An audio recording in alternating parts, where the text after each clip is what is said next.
Welcome to VVV9 news channel. NTR జిల్లా నందిగామ భగవాన్ సత్యసాయి జన్మదిన వేడుకల్లో పాల్గొన్న మాజీ శాసనసభ్యులు డాక్టర్ మొండితోక జగన్మోహన్ రావు నందిగామ పట్టణంలోని సత్యసాయి మందిరం నందు భగవాన్ సత్యసాయి జన్మదినోత్సవ వేడుకల సందర్భంగా ప్రత్యేక పూజా కార్యక్రమంలో పాల్గొన్న జగన్మోహన్ రావు ఈ సందర్భంగా జగన్మోహన్ రావు మాట్లాడుతూ భగవాన్ సత్యసాయి వారు శాంతి ప్రేమ సేవను ప్రపంచానికి తెలియజేస్తూ పూర్తిగా ఆచరణలో పెట్టిన మహోన్నతమైన శక్తి అని కొనియాడారు.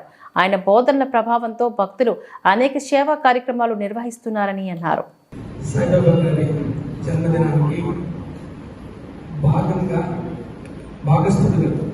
నన్ను కూడా ఈ కార్యక్రమాల్లో పాల్గొనే విధంగా చేసిన మీ అందరికీ మరొకసారి హృదయపూర్వక ధన్యవాదాలు తెలియజేస్తూ, శాంతి ప్రేమ సేవ ప్రపంచానికి తెలియజేస్తూ పూర్తిగా ఆచరణలో పెట్టి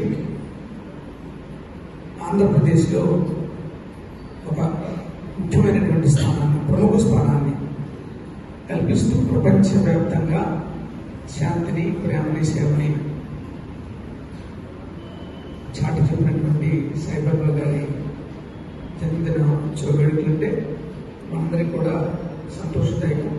మరొకసారి సందర్భంగా అందరికీ హృదయపూర్వక ధన్యవాదాలు తెలియజేస్తూ సెలవు తీసుకునే ముందు, వ్యాస రచన పోటీలో ఏ టాపిక్ ఏమి రాశారు, ఇది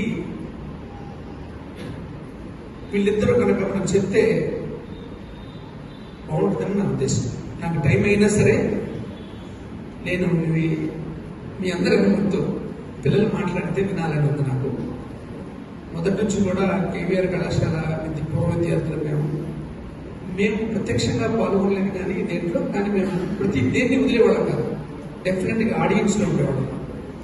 ఖచ్చితంగా చాలామంది మిత్రులు ఇందులో నిష్ణాతులుగా ఉన్నవాళ్ళు కూడా ఉన్నారు. కాబట్టి